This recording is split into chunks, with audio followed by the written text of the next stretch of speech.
have the Samsung gas oven. The whole display lights are flickering after preheat. After you select 350, and it would run for some time. It can also hit the temperature, and then after maybe 15-20 minutes of that, all the lights are flickering.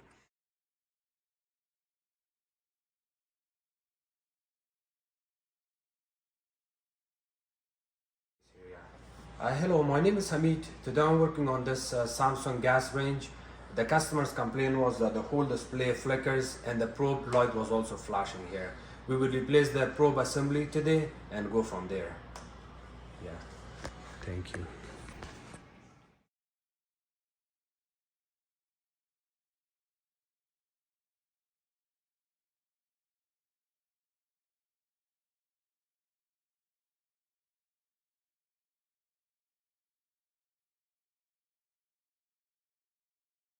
So we got 16 SKUs that we are going to take out. There's 13 here, 3 at the back. Take the top panel off after you took all of these SKUs out. These SKUs are going to be a little bit harder. The burner or elements that they are being used a lot will overheat these SKUs, and you may want to go very slow with it. Use hand screwdriver, and also use a little bit of WD-40 so it will help it to get softened. Go back and forth and then eventually pull it out. And then after all the screws are out, there's also screws here. You want to take those off. The panel lifts up, and then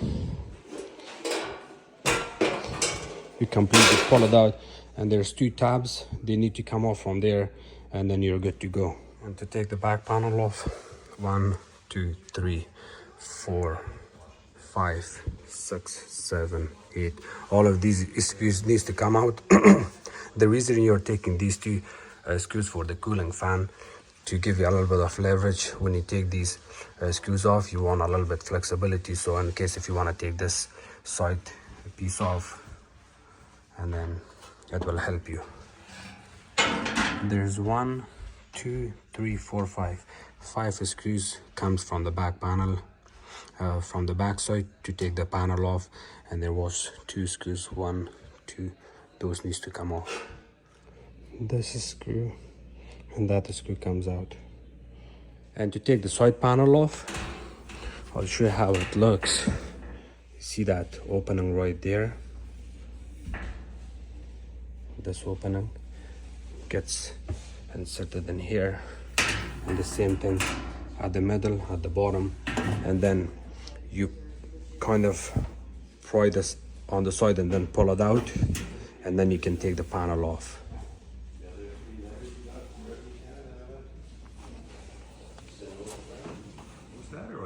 Yeah, I have a YouTube channel. I posted there. Oh, neat.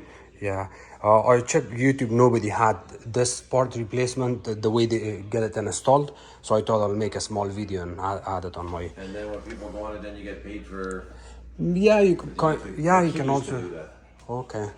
Yeah, you make good money on that. Yeah. Yeah.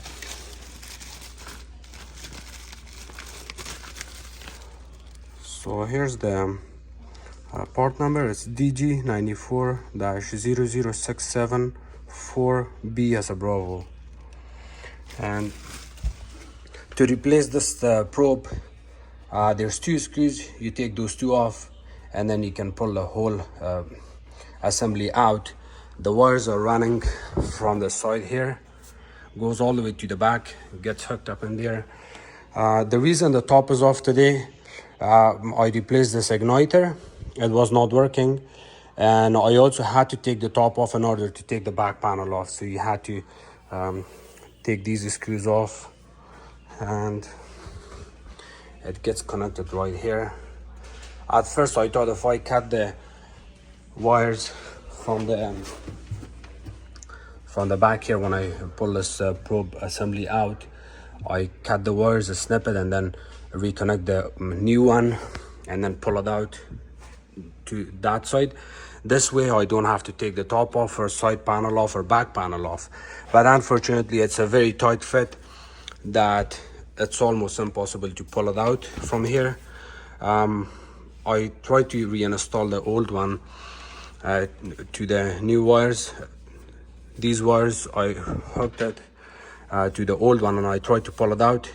It didn't, it got stuck in there. So the only solution to replace this was to take the top panel off, side panel off, back panel off, and then you can work on it there.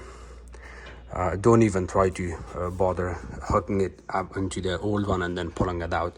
On most of the units you can do that, but on this one you cannot do that. It's very hard. It's just waste of your time. Of course you're gonna turn off the gas, the power, then pull the unit out. I wanted to bring my sheet here to pull the unit out, but customer said that he pulled this unit out before without scratching the floor, so I felt safe, pulled the unit out, and here you go, it's installed back, and I'm gonna put everything back together and this will take care of the problem.